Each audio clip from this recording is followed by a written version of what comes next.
గౌతమ్ గారు నమస్తే సార్. నమస్తే అండి. గౌతమ్ గారు, అంటే మరి ఎందుకో కొంతమంది ఎప్పుడు పాపం జగన్మోహన్ రెడ్డిని ఒక అవినీతి పరుడులాగాను లేకపోతే ఒక లంచగొండిగానే చూస్తూ ఉంటారేమో అనిపిస్తూ ఉంటుంది సార్. ఈ రోజు జగన్మోహన్ రెడ్డి గారు ప్రెస్ మీట్ చూశాను. చూసినాక నాకు అనిపించింది, అరే జగన్మోహన్ రెడ్డి పాపం ఎంత అమాయకుడే, ఇంత మంచివాడే, ఎందుకు మనందరం అంత తప్పుగా అర్థం చేసుకుంటున్నాం అని. ఆయన చెప్పింది ఏంటంటే సార్, నేను విద్యుత్తులు కొన్నాను. నేను విద్యుత్ కొన్న ఎన్ని రూపాయలకి? నేను యూనిట్ రూ. 2 50 పైసలకి ఎంత కొన్నాను. అదే చంద్రబాబు 49 పైసలు. చంద్రబాబు దీనికి డబుల్ రేటు కొన్నాడు. చంద్రబాబు ఆ రోజు 5 రూపాయలకు కొన్నాడు. చంద్రబాబు తర్వాత నేను 5 సంవత్సరాల తర్వాత ఇంకా తక్కువ రేటుకి నేను కొన్నాను. ఎవరు ఆదా చేసినట్టు రాష్ట్రానికి? ప్రజల నెత్తి మీద ఎవరు భారం దింపినట్టు? నేను. అలాంటి నన్ను అవినీతి పరుడు అనాలా? లేకపోతే ఎక్కువ రేటు పెట్టుకుని కొన్న చంద్రబాబును అవినీతి పరుడు అనాలా? ఇలా చూస్తే అది నిజమేమో అనిపిస్తుంది కదా సార్. ఎందుకంటే ఈయన యూనిట్ 2.5 కొంటే చంద్రబాబు 5 రూపాయలు కొన్నాడు. ఈయన నిజంగా 2.5 సేవ్ చేశాడు మనకి. మరి అలాంటిది ఈయన్ని వదిలేసి చంద్రబాబును వదిలేసి ఈయన అవినీతి పరుడు అంటామేంటి సార్? మన సమాజం కూడా ఎందుకు జగన్మోహన్ రెడ్డిని అంత విలన్ గా చూస్తుంది? అందుకనే అతి తెలివి బాగూడదు అనేది ఎప్పుడు. ఉమ్, ఇది అతి తెలివి ఎప్పుడు కొంప ముంచిద్ది అని. ఉమ్, జగన్మోహన్ రెడ్డి ఎప్పుడు ఇలాంటి విచిత్రమైన లాజిక్లు తీసి అతి తెలివి మాటలు మాట్లాడతాడు. ఆ, రూ. 2.49 ఈయన ఏ రోజున కొన్నాడు, అది ఎప్పటి నుంచి మనకి పవర్ వచ్చేటట్టుగా ఒప్పందాలు చేసుకున్నాడు, ఆ రోజుకి ఉన్న ప్రొడక్షన్ కాస్ట్ ఎంత, లేకపోతే సెకి దానికి నిర్ణయించిన ధర ఎంత, ఈయన కొన్న రూ. 2.49 యూనిట్ రేటు కొన్న నాటికే ఆల్రెడీ ముందుగా రూ. 1.99 గుజరాత్ తోటి ఇదే అదాని సెకీ ద్వారానే ఎట్ట ఒప్పందం చేసుకున్నాడు. ఉమ్, అక్కడ వాళ్ళకి రూ. 1.99 ఇచ్చేవాడు మరి ఆంధ్రప్రదేశ్ రాష్ట్రానికి రూ. 2.49 ఎందుకు ఇచ్చాడు? ఏ ఏ క్వశ్చన్ రావా? జగన్మోహన్ రెడ్డికి ఒక్కడికే కాదు, వైఎస్ఆర్ కాంగ్రెస్ పార్టీ ఒక్కడికే కాదు తెలివి ఉండేది. చంద్రబాబు నాయుడు 5 రూపాయలు కొన్న రోజున, చిల్లర కొన్న రోజున, ఆ రోజున ఉన్న ప్రొడక్షన్ కాస్ట్ వేరు, ఆ రోజున ఉన్న ప్రొడక్షన్ కెపాసిటీ వేరు. ఆ రోజున ఇప్పుడు ఏంటి, వీటన్నిటిని మనం ఆల్టర్నేటివ్ ఎనర్జీ కింద చూస్తుంటే ఆ రోజుకి అది ఏం డెవలప్ అంత స్థాయిలో లేదు. అది విండ్ పవర్ కానీ సోలార్ పవర్ కానీ. కానీ 5 సంవత్సరాల్లో అది పెరుగుకుంటా పెరుగుకుంటా వచ్చి చాలా వచ్చింది.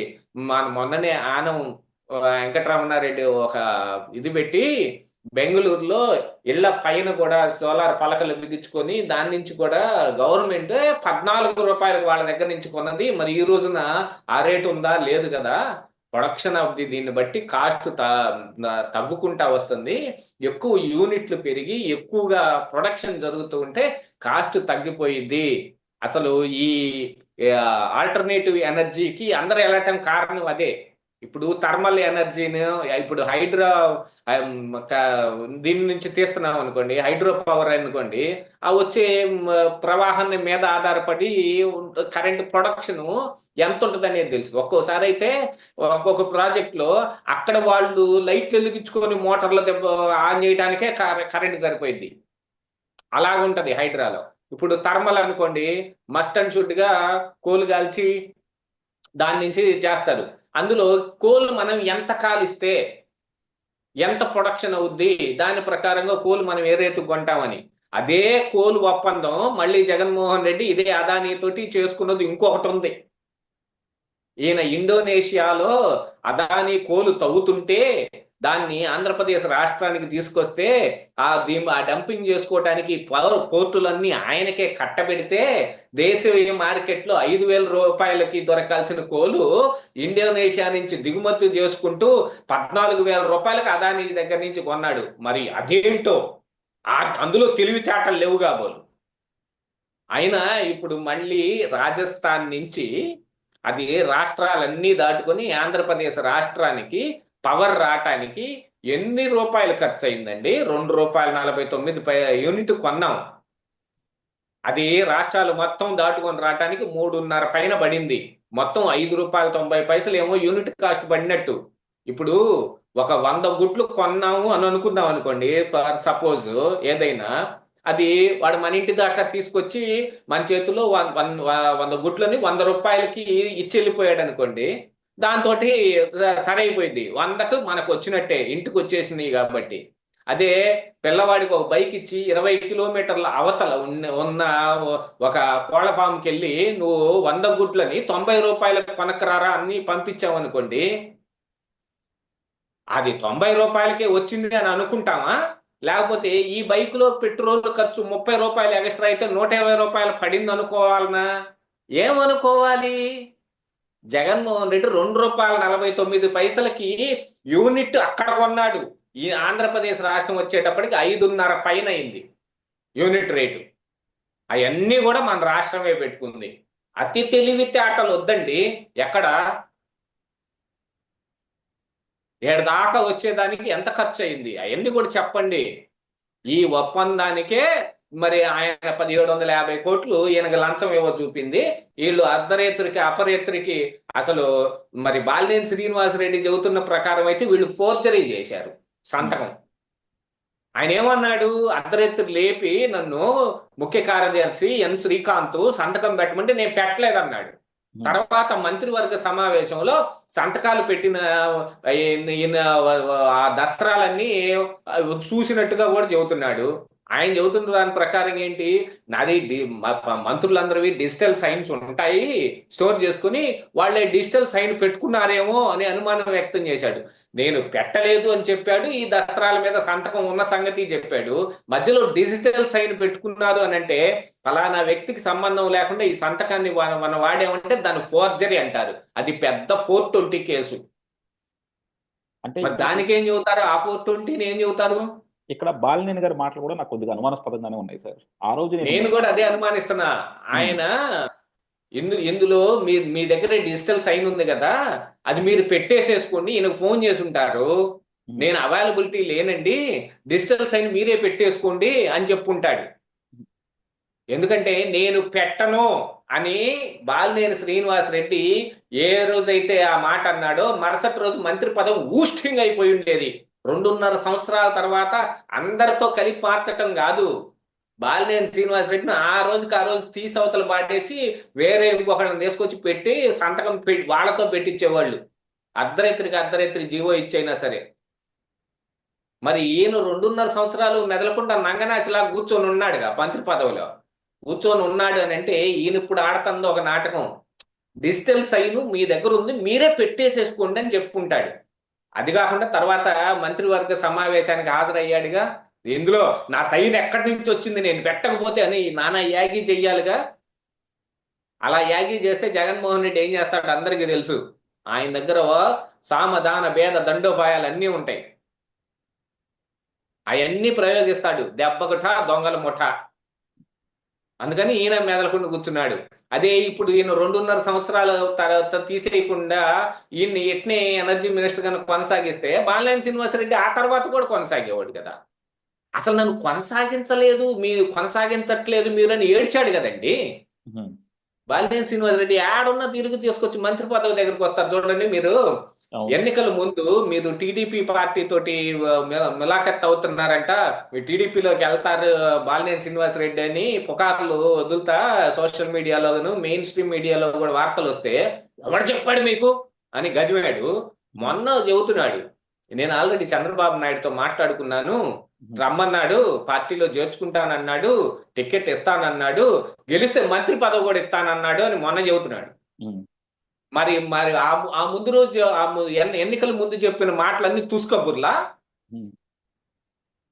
బాలినేని శ్రీనివాసరెడ్డి. అంతేగా ఆ రోజు గదివేవుగా అందరినీ ఎవడు పోతున్నాడని చెప్పాడు, ఇలాంటివి రాశారంటే మామూలుగా ఉండదన్నాడు. ఈరోజు మంత్రి పదవి కూడా ఇస్తానన్నాడు. ఏడున్న మంత్రి పదవి దగ్గరికే వస్తాడు. ఈయన మంత్రిగా ఉన్నప్పుడు డిజిటల్ సైన్లు పెట్టుకున్నారని చెబుతున్నాడు. ఈయన ఏ ప్యాకాట ఆడుకుంటానుకో ఎక్కడ అవుట్ ఆఫ్ స్టేషన్ లో ఉన్నాడో తెలియదండి. ఆ రోజున ఆయన ఒంగోలులోనే ఉన్నాడు, లేకపోతే రాజధానికి దగ్గరలోనే అవైలబిలిటీలోనే ఉంటే వాళ్ళు సంతకానికి వచ్చారు అనేది అయితే నేను ఎక్స్పెక్ట్ చేయట్లేదు. ఇది ఊహే కావచ్చు, కానీ ఆయనకున్న అలవాట్ల ప్రకారంగా ఆయన రష్యా వెళ్ళి పేకాడతాడు, చెన్నై వెళ్ళి పేకాడతాడు, బెంగళూరు వెళ్ళి పేకాడతాడు, హైదరాబాద్ వెళ్ళి పేకాడతాడు. ఎక్కడ ఏ ఆట ఆడుతున్నాడో అక్కడ ఉన్నాను, డిజిటల్ సైన్ మీరే పెట్టుకోండి అని చెప్పుంటాడేమో. వాళ్ళు పెట్టేసుకున్నారు. మంత్రివర్గ సమావేశంలో పిత్తిని ముత్తైదులాగా కూర్చొని ఉన్నాడు. మరి ఆ రోజున గోల్ చేయాలి కదా. నా సంతకం డిజిటల్ సైన్ ఇక్కడ ఎందుకు పెట్టింది, ఎక్కడ ఎట్టొచ్చింది దీని మీద సంతకం అని, ఎట్ట ఈ ఒప్పందాన్ని నా సంతకం దీని మీద పెడతారని ఏం చేయాలి. ఆ పిత్తిని ముత్తైదులాగా మెదలకుండా కూర్చున్నాడు. ఈ రోజు వచ్చి ఈ కబుర్లు చెబుతాడు. ఈ రోజునే Jaganmohan Reddy power point presentation పీడిఎఫ్లు మొత్తం తీసి మరీ చూపిస్తున్నాడు. ఆ తరువాత ₹2.62 అయింది. ఈనాడు అంటోంది 50 ఇంచెస్ కలర్ టీవీ ఆ రోజుల్లో 2 లక్షలు ఉండేది, తర్వాత 50,000కి వచ్చింది అని అంటే ఇది కోవిడ్ అయిపోయిన తర్వాత ₹2.67కి ఎలా పెరిగింది అని అంటే ఆ రోజున్న ఎనర్జీ ఛార్జెస్ మీద కానీ లేకపోతే పవర్ దీని మీద కానీ ఏదో కొన్ని పైసల్లో తేడా వస్తుంది. మరి ₹1.99 నుంచి ₹2.49కి ఎంత అండి, 50 పైసలు తేడా ఉంది కదా. 2 పైసలు 3 పైసలు కాదు కదా. చంద్రబాబు నాయుడు ఉన్నప్పుడు వేరే రకంగా ఉండేది. అప్పుడు ప్రొడక్షన్ లేదు, ప్రొడక్షన్ లేనప్పుడు కాస్ట్ ఆఫ్ ప్రొడక్షన్ ఎక్కువ ఉంటది. దానికి అగ్రిమెంట్ అప్పట్లో ఎవరు కొన్నా ఆ రేటుకే కొన్నారు కదా. విచిత్రమైన విషయం, చంద్రబాబు నాయుడు ఒక్కడే కాదు కదా, మిగతా ఏ రాష్ట్రం కొన్నా ఆ ప్రైస్కే కొంది. కానీ ఇక్కడ మన రాష్ట్రం ఒక్కటే ₹1.49 కొంది.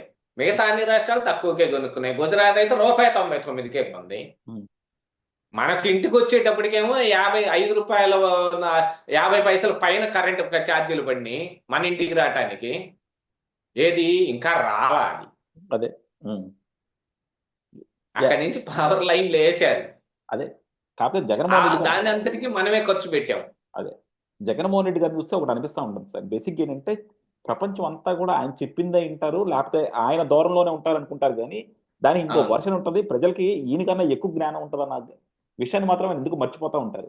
ఎలక్షన్ల ముందు కూడా వైనాట్ 175 అని చెప్పి అలాగే అబాస్ పాల్ అయ్యాడు. ఇప్పుడు కూడా అంత తేట తెల్లంగా అంత క్లియర్. ఆయన అబాస్ పాల్ గా అంది ఎప్పుడండి? అదే అంటున్నాను. ఇంగ్లీష్ మీడియం పేదవాడికి ఇంగ్లీష్ చదువు అందించాలి అని అంటే స్కూళ్లలో తెలుగు మీడియం టోటల్ గా తీసేయాలి అని తలతిక్క వాదన చేసిన తలతిక్క మనుషులందరూ వైఎస్ఆర్ కాంగ్రెస్ పార్టీలోనే ఉన్నారు. ఇంకా అదేమంటే మీ మనవాళ్ళు ఏ స్కూల్లో చదువుతున్నారు అని తలకాయలు వంకర పెట్టారు. ఇప్పుడు తెలుగు మీడియం తీసేస్తేనే ఇంగ్లీష్ మీడియం వస్తుందా? తెలుగు మీడియం ఇంగ్లీష్ మీడియం స్కూల్లో 2 అవైలబిలిటీ పెట్టండి. పెడితే పిల్లలు మరి పేదవాడికి ఇంగ్లీష్ మీడియం చదువులు కావాలి అనుకున్నప్పుడు అవైలబిలిటీ ఉన్నప్పుడు వాళ్ళు చదివించదలుచుకున్నప్పుడు ఇంగ్లీష్ మీడియంలో చేరుస్తారు. ఇక్కడ తెలుగు మీడియం కూడా ఉంచాల్సిన అవసరం ఎందుకు వస్తుందంటే చాలా మందికి ఇంగ్లీషు ఒక పెద్ద దీనికి గుదిబండ కింద కూర్చుంటది. అతను ఏం చేస్తాడు, అది తీసుకెళ్లి ఆ కుర్రాన్ని చేరుస్తాడు. ఆడికేమో అర్థం కాదు, రాని కారణానికి ఏం చేస్తాడు, వాడు స్కూల్ డ్రాప్ అవుట్ చేస్తాడు. ఫస్ట్ స్కూల్కి బయలుదేరి స్కూల్కి వెళ్లకుండా సంచి ఎక్కడో దాచిపెట్టి ఆడుకొని ఇంటికి పోవటం మొదలు పెడతాడు. కొన్ని 2 నెలలు పోయిన తర్వాత తెలుసుద్ది ఎందుకు పోవట్లేదని. ఇంట్లో ఈపు వాయిస్తే విమానం మొత్తం మోగిస్తే ఆ రోజున చెబుతాడు, వాళ్ళు చెప్పేది నాకు ఒక్క ముక్క అర్థం కావట్లేదు, నేను అసలు ఇంగ్లీష్ మీడియం చదువు పోను, నేను కావాలంటే పనికి పోతాను అంటాడు. డబ్బులు వస్తున్నాయి కదా అని వీళ్ళు పనికి పంపిస్తారు. ఇంగ్లీష్ మీడియం చదువు మూలాన మానేసినోడు అవుతాడు వాడు. అదే తెలుగు మీడియం ఉంటే కొద్దో గొప్ప అర్థం అవుతుంటే వాడు స్కూల్కి పోతాడు కదా. కానీ ఇంగ్లీష్ మీడియం చదువు చెప్పించాలి అని అంటే దానికి బేసిక్స్ దగ్గర నుంచి రావాల్సిన అవసరం వేరే ఉంది. ఊరక ఇంగ్లీష్ మీడియం తీసుకొచ్చి స్కూల్లో పెడితే ఎవడికి రాదు. వాళ్ళని ఇంగ్లీష్ మీడియం వైపు టర్న్ ఆఫ్ చేయటానికి ఒక ఇంటర్మీడియట్ ప్రాసెస్ కూడా ఒకటి ఉంటుంది. డైరెక్ట్గా ఇప్పుడు 10 రాసే వాళ్ళు ఉంటారండి, కానీ వాళ్ళు ఇంటర్లోకి 10 రాసే ముందు ఏం చేస్తారు, వాళ్ళకి ఫస్ట్ ఇంటర్మీడియట్ కోర్స్ ఉంటుంది. వీడికి చదువు ఎంత వచ్చు, అక్షరాలన్నా వచ్చా, రాయగలుగుతున్నాడా, రాయటం చదవటం వస్తుందా, చెప్పింది అర్థం అవుతుందా, ఒక కోర్స్ ఉంటుంది. అది అయిపోయిన తర్వాతనే ఎగ్జామ్ ఆ 10కి చేర్చుకొని అందులో ఎగ్జామ్ రాయటం, లేకపోతే ఇంటర్మీడియట్ చేసుకుని అందులో ఎగ్జామ్ రాయటం చేస్తారు. డైరెక్ట్గా ఇంగ్లీష్ మీడియం ఒకటి పెట్టడం, తెలుగు మీడియం టోటల్గా తీసి పాడేస్తానంటాం. తెలుగు మీడియం టోటల్గా ఎవరు తీసేయమన్నాడు? తలతిక్క వాదన. మీ పిల్లలు ఏ స్కూల్లో చదువుతున్నారు? మీ పిల్లలు కూడా అదే స్కూల్లోనేనండి చదువుతుంది. మా పిల్లలు ఇంగ్లాండ్లో చదువుతున్నారు, నా పాస్పోర్ట్ ఇస్తే నేను ఒకసారి పోయి వస్తాను అని అడిగితే ఎట్టుంటది? ఎట్నే ఉంటది. అదే. వాళ్ళ చదువుల కోసం చూసుకుంటున్నా. సో నేనేదో సరి చేయాల్సిన అవసరం ఉంది, నాకు పోయిరాటానికి పర్మిషన్ ఏంటి అని కోర్టును అడిగినట్టుగా. అంత అక్కడెక్కడో పెట్టి వాళ్ళకి పోయి చూసి వాళ్ళదంతా ఏర్పాటు చేసి రావాల్సి వచ్చినప్పుడు వాళ్ళని ఎక్కడే చదివించండి. ఆ వాదన మనం చేయలేమా? బాగా అతి తెలివిగాళ్ళు ఉంటారు. ఇది వైఎస్ఆర్ కాంగ్రెస్ పార్టీలోనే ఉంటారు. ఎందుకంటే జగన్మోహన్ రెడ్డి పెద్ద అతి తెలివి రాయుడు కదా. అవును. Thank you sir, thank you very much అండి.